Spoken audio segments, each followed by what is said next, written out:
Just to understand, हम लोगों ने पहले रेगुलर एक्सप्रेशन निकाला था डीएफए का, जीएनएफएस और state by state transitions, state by state removal से।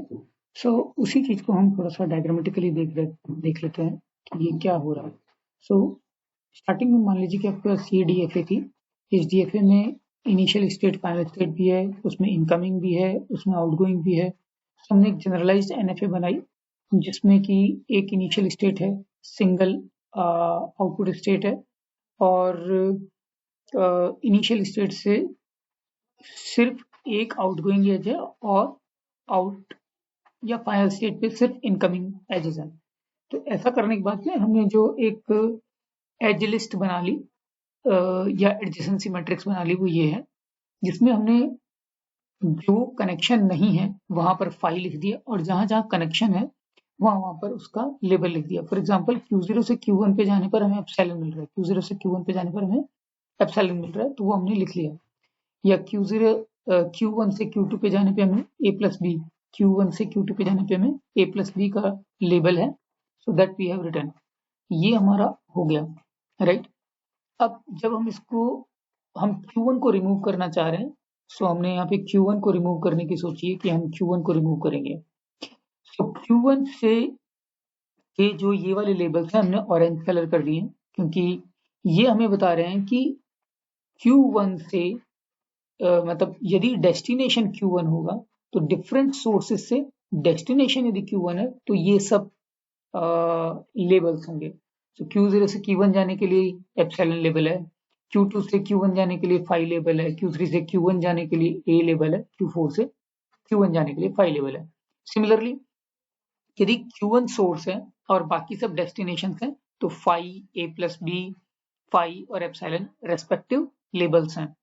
सो इसको जब हम हमारा ये टाइम स्टैम्प n पे है तो n+1 पे हम कैसे पहुंचेंगे उसको देख लेते हैं। हम कह रहे हैं कि source to destination n-1th regular expression plus source to intermediate node, यहाँ पर इंटरमीडिएट नोड बन गया Q1, source to intermediate node n-1th time stamp, यानी कि n-1th टाइम स्टैम्प ये है और nth टाइम स्टैम्प ये वाला हमारी मैट्रिक्स जो बन रही है ये nth टाइम स्टैम्प की है, और ये वाली जो मैट्रिक्स बन रही है ये हमारी बन रही है nth टाइम स्टैम्प की। सो सॉरी n-1th की ये है और nth की ये है, राइट। सो अब हम देख रहे हैं कि हमने n-1 का जो सोर्स टू डेस्टिनेशन है डायरेक्टली वो ये अवेलेबल है। सो ये एग्जैक्टली हमने यहाँ पर कॉपी कर दिए हैं। व्हाइट वाले जो हैं ये रेस्पेक्टिव प्लेसेस पे एग्जैक्टली कॉपीड है, तो उसमें प्लस लगा हुआ है। तो ये डायरेक्ट हमारा जो रास्ता था n-1 इटरेशन पर सोर्स टू डेस्टिनेशन वो ये व्हाइट में लिखा गया है। सो ये आप व्हाइट में देख सकते हैं, व्हाइट वाला जो है एग्जैक्टली कॉपीड है, phi plus A plus B plus phi plus phi plus. So this is already copied. Similarly here also it is exactly copied. So यदि जो भी हमारा source to destination directly available है वो हमने as it is copy कर दिया। अब उसके बाद आता है प्लस, फिर source to intermediate node। अब source हमारे पास अलग अलग हो सकते हैं लेकिन intermediate node Q1 ही रहेगा। So source to intermediate node आप देखेंगे यहाँ पर भी एप्सिलॉन ही आ रहा है, यहाँ पर भी एप्सिलॉन आ रहा है, यहाँ पर भी एप्सिलॉन आ रहा है, यहाँ पर भी एप्सिलॉन आ रहा है। और यदि Q2 यदि हमारा सोर्स बन जाता तो फाई हर जगह फाई आएगा, तो यहाँ पर फाई आ रहा है, यहाँ पर भी फाई आ रहा है, यहाँ पर भी फाई आ रहा है, यहाँ पर भी फाई आ रहा है। तो इसका मतलब यह है कि ये वाला कॉलम जो है ये हर जगह कॉपी हो गया है। तो ये कॉलम कॉपी हो गया, यहाँ पर ये कॉलम कॉपी हो गया, ये कॉलम आ गया, ये कॉलम आ गया।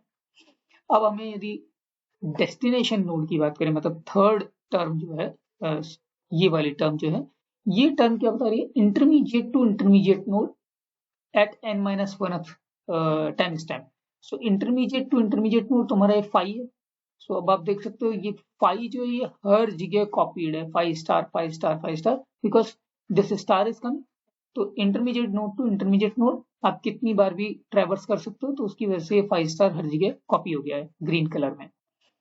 नाउ अब हमारे पास आता है intermediate node to destination node at n-1th time stamp. ये इंटरमीडिएट नोड है, इंटरमीडिएट नोड को हमने सोर्स नोड मान लिया और बाकी सबको हमने डेस्टिनेशन नोड मान लिया। तो अभी हमारे पास पर्पल कलर वाले जो हैं वो आ गए। तो आप देख सकते हो ये जो पर्पल कलर है ये पूरी की पूरी सीरीज में यहाँ पर कॉपी हो जाएगा। तो यहाँ पर देखोगे 5 5 5 कॉपी हो गया, इधर में a plus B a plus B a plus B copy हो गया, Q2 में आकर के Q3 में आकर के 5 प्लस होगा सब जगह, 5 5 5 आ गया सब जगह, और यदि Q4 की बात करें तो सब जगह एप्सिलॉन आ जाएगा। सो इस तरीके से आप इसको निकाल सकते हो। तो इन टोटल आपका जो एक्सप्रेशन बनता है Q0 से Q0 में 5 plus epsilon dot 5 star dot 5, या किसी और का देखते हैं, मान लीजिए Q3 से Q2 की बात कर रहे हैं तो आपका ये बनता है, यानी कि B plus A dot 5 star dot A plus B। तो इस तरीके से हम लोग इटरेटिवली एक एक स्टेट को रिमूव कर सकते हैं। Thank you.